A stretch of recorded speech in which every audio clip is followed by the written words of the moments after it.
Up in Macomb after 19 seasons as the head women's golf coach at Western Illinois University and the last 6 as both the head coach for both the men's and the women's golf programs, Biehl Lukkarinen has decided to retire. Athletic Director Paul Bubb and the WIU Athletics threw a retirement celebration this morning in the Hall of Fame room. Hired back in 2005, Biehl Lukkarinen led the Leathernecks to 23 tournament victories and 89 top 5 finishes. She has also coached several all-conference team members and Women's Golf Coaches Association Players of the Year.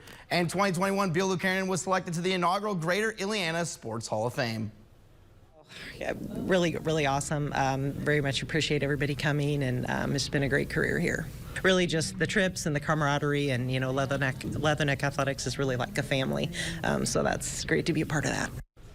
Lukkarinen has been a staple with WIU Athletics, and Athletic Director Paul Bubb says it's important to him to recognize employees that have given their all at Western Illinois.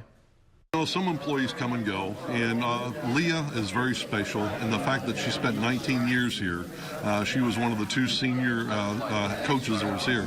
So to lose her is a significant loss for us, but at the same time I want to wish her well because she's had a great career and she deserves to celebrate that as she moves on to this next chapter.